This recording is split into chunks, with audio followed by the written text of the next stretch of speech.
Hello,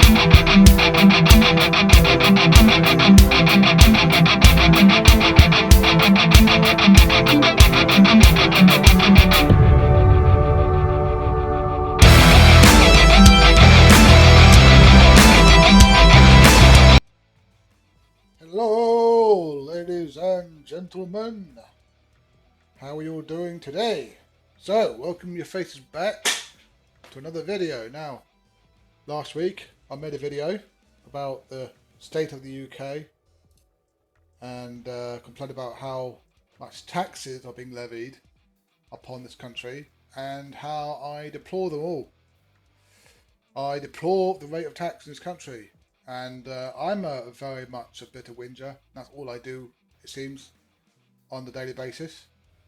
But I also thought I'd expand a bit more on how I see things. And the reason for that is I want people to understand where I come from. I want people to understand how I see things doesn't come from hate. It comes from a place of love and the idea of reciprocal relationships. You know, I think it's better having a society that is based on reciprocity rather than tyranny. I think voluntary relationships is more preferable than enforced tyranny, i.e., if people voluntarily subscribe to something, they are able to do so. That is more conducive to better management of finances, better management of society, and better outcomes for all, rather than forcing people to pay 10% extra council tax a year, especially if you don't see benefits in doing so. And I want to be clear that while on the one side I am arguing for reduction in the side of the state, I also understand that a lot of people will be against that idea. The reason being is because they see the state as being the sole agent that's capable of bringing about the change that they themselves desire. Now, I want to reflect on that and think about, okay, what is it they want? So most people want reliable source of income, an ability to own a home, and ability to get on with life, have family and friends, and just enjoy their life. I would argue that's what most people want to do. Most people want to own their own means of labour. Most people want to own their means of labour and earn their way through life. Most people don't want handouts. They want to be able to earn their success and make something of themselves through their own merits, through their own graft. They don't want to be inhibited by taxes, for starters. And I think as a society, we need to think about that. You know, I don't think taxes actually result in better outcomes. I don't believe you can tax yourself to prosperity, which is why I also don't agree with net zero. I don't think you can increase taxes to ensure that there's no carbon emissions being produced by the UK. I don't think that's possible, because everything we use today, even this screen, this monitor, everything you see around me is being consumed by fossil fuels. It's being, in one way, shape or form, derived by fossil fuels. We live in a fossil fuel world, and we have since the Industrial Revolution, which is why Greta Thunberg hates the Industrial Revolution, and despite the fact that she travelled all across the world, blah, blah, blah, but let's not go into that. She benefits from the system that you consume fossil fuels to enable her to do her antics and travel the world. And I'm happy for people to do that, but she's complaining about the very system that allows her to do what she's doing. without fossil fuels, she would not be there. Fossil fuels is the only thing that allows her to be there, and it is a result of innovation and technological advancement, and the ability for people like the Wright brothers to spend time, instead of working 6 an hour in the fields, to actually be able to spend time innovating, making mistakes. Most people thought they wouldn't succeed, and yet they did, and thank God they did, because now we've got the aeroplane. And the aeroplane, for what it's worth, has revolutionised travel, has widened the horizons of humanity. I can now travel all across the globe in under a day. It's madness. We live in a world of such technological advancement that is unparalleled in human history. Nobody has ever lived at a time like today. And we are hating on the very system that allowed us to propel ourselves forward. It's not the state that innovated the aeroplane. It's not the state that created all these wonderful, this chair that I bought, this bike that I bought, the house that was built. The state did not build this house. Now, I'm not saying the state cannot build houses. However, historically at least, they have never done so, and those they have done were very few and far between. So, what is the answer? If we rely on private companies so much, innovation from people, individuals, why do we de-incentivize the creation of businesses and commerce and innovation? If I had an idea in my head now and I wanted to put it to the market, how come nobody teaches me how to do that? It is the most time-consuming thing. It's so convoluted. The tax laws, the way the NAS contributions, everything's going up. At a time when everything's going up, the only company, the only possible business able to do that are big businesses. They're already established. They're already there. They already have everything set up. They've got a process already enabled them to do whatever they can do, and it works for them. And as long as it works for them, that's fine. That they can keep on carrying on and providing for the community of which they serve, selling goods and what have you. But I don't know if you've been outside recently, but very few businesses are actually starting up. Very few ideas are coming to market. So what's the consequence? Well, the consequence of that is this: ideas are coming to market. Each business is an idea coming to market. It's come to, the marketplace. Who will buy my product, my service, my good? And the only way to determine a good idea is allowing people to judge with their wallet whether it's worth something or not. If it's not worth something, that business will go out of business. And that's fine. That's what should happen. Bad ideas should be obliterated. See ya. What's happening today is, even if you've got a good idea, it's so hard to get to market through this convoluted tax system and system that's not designed to create new ideas. It's designed by default to create a structured environment by which it's easier to control.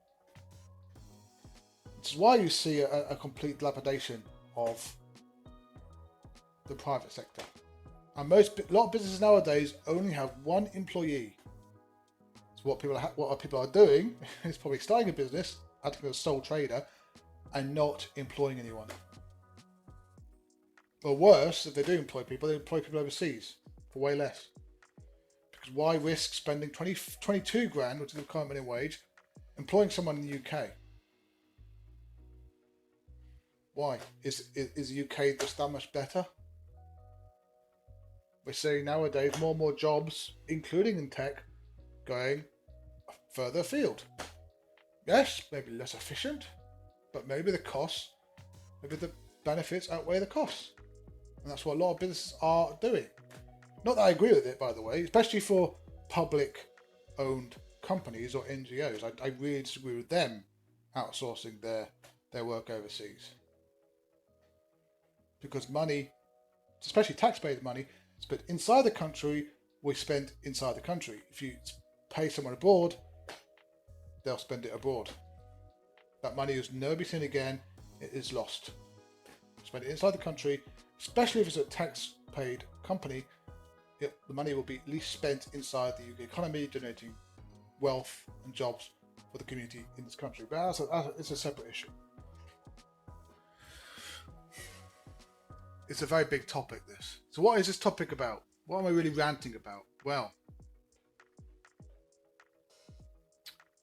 my vision for the UK is where it's possible to where everyone can actually earn their own ways of working. People can choose who they want to work for, how much money they want to work for, and for how long they want to work for. I don't see the plethora of minimum wage jobs as a fundamentally good thing. I do not see the complete and lack of investment being peddled into the UK economy as a good thing. I think the country needs more jobs, and that cannot be done by government alone. Recent statistics have shown that only the public sector jobs are largely remain unscathed from the recent cuts in jobs. The private sector is cutting jobs, even prior to the changes being enacted, at a rate that is very similar to COVID-19 for 2020. I don't see any pandemic at the moment. What's going on? Where's the pandemic? Why are we doing that? What's the reason? So I'm fundamentally annoyed at all this, and I want to explain to you why I'm a bit annoyed. So hold on to your seats and listen up. This is story time from your boy. So I started working when I was 24. I'd say actually working. Before that I was in the army, but when I was 24 I started working, and I took an unpaid internship at the beginning. I paid the internship. I paid for myself to live during the unpaid internship, with the results of the remaining outstanding student debt that I had.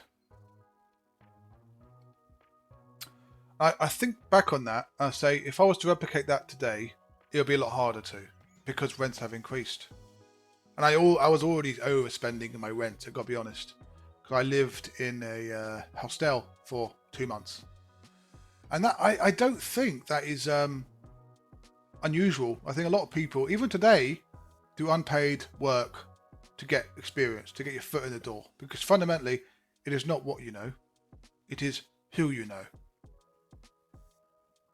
It's not exclusively that, but think about it.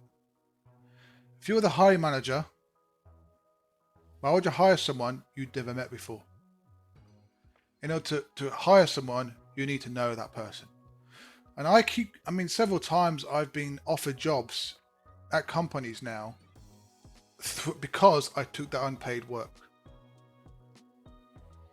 So it's benefited me in the long run. Yes, short run, painful. I was poor. I was broke. I had no money. Living on the rest of my student debt. Long term though, it bears its fruits. So, but that said, today, if I was to replicate that, it'd be a lot harder. Rents have increased. Student loan, as far as I know, has not increased. And while minimum wage has increased, there are less jobs available. You know, whole restaurants are firing off staff. So that means less people getting experience, less people are getting opportunities to work, to earn extra pay, to be able to do what I did. It's becoming harder. There's more competition for those few jobs that remain. I just want to put that in context, right? Because it is very important for people to understand why I don't come from this from a position where sucks to be you, or I relish in the idea that people can't replicate my success. And I'm not even that old. I'm a millennial. But Gen Zers, if they were trying to do what I did, they'd find it a lot harder. They will have less money, they'll have less jobs, less opportunity for the unpaid labour they want to do to get ahead. Or they might not do that and forfeit potential work relationships in the future. So I miss out on that aspect. Now, I'm not saying zero unpaid labour is for everyone. I'm not saying one should always do that. I mean, I'm not saying my way was the only way. I'm just saying if I was to replicate what I did or try it again the way I thought about it at that time, I might struggle. I might struggle to establish that initial stepping stone. But I did several stepping stones. That was my first one. I then joined another company when I was 24. I stayed there for a year. I was paid just above minimum wage. I was 17 grand a year at the time. 16 grand a year at the time, and minimum wage was 14 grand. So I was just paid slightly above minimum wage. I was living in Harrogate, so rents were high. I was paying a lot of money in rent. Definitely more than, it's definitely a bit over a third of my income was going on rent. Crazy if you think about it. And at the moment I'm paying just £600 more than I was paying on that, and I get a house. So there is that. There is that. But at the time, yeah, it was a lot of my money going on rent. I upskilled myself. I spent a lot of time studying Prince 2. I spent the money. It was not cheap.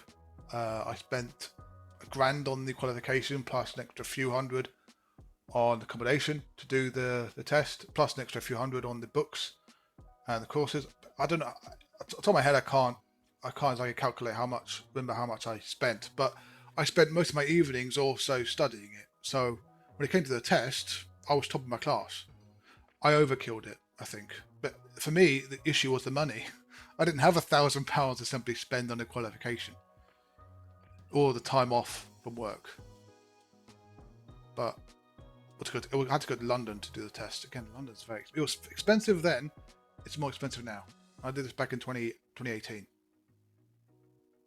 2018 it would have been, I think. So since then, I worked my ass off. Continue upskilling myself, became good at coding, stuff like that, adding extra value to my CV and extra value to my employers. Fundamentally, I don't see employers being bad. I think they're actually very good for the opportunity to learn and to excel. I'm not part of this idea that the companies, or at least the companies, owe me anything. They owe me for my time as agreed in the contract, but they don't owe me for anything else. The reason why I say that is they took a risk in hiring me. Not every risk is fair, and not each arrangement is equal. So while in some situation I think I definitely did my money's worth at the company, but there were times, especially in the beginning, where they did give me a lot more flexibility. And that's the benefit of working in a business. You don't have to do the hassle of owning your own labour, because they manage it for you. They do all the business deals, they got the contracts, and I was also playing a role in that. But there's the overarching structure there that protects you from the real world. So the real world, private world, there is no safety net. You're out there competing in the market for your clients and what have you. That's the real world, but that's good because it challenges you. It makes you think about how you want to improve, and that is, I think, the cornerstone of innovation. Without the need to improve, you won't improve. And this comes on to another point. In that time, when I did what I did, of a span of 8 years, a lot of my family, I've mentioned it before, a lot of my family have literally done nothing to improve their life. They depend on other people. And I can't think of a better way to say this other than this is unsustainable. It is not helpful for society to encourage long-term or the ability for people to stay on benefits. It's not healthy for them, it's not healthy for the government finances, and it's not healthy for the community at large.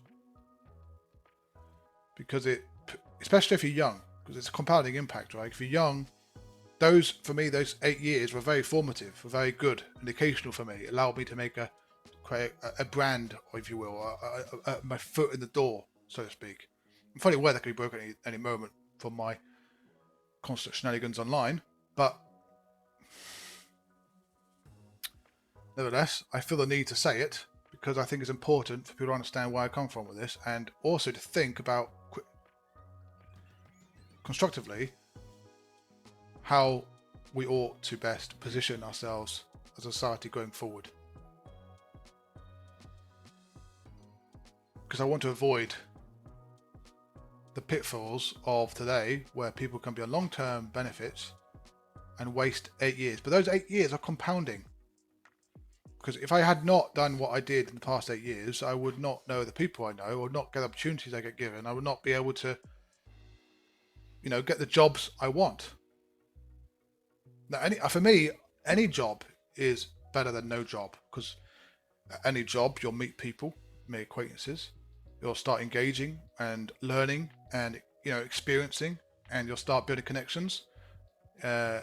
Hopefully, if it's focused, you could start thinking about creating your own business, or work or take on another role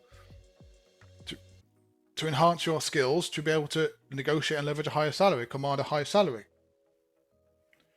That fundamentally has to come from experience. That comes from you learning about what a customer needs, what currently is not being done, and what you can offer to do more.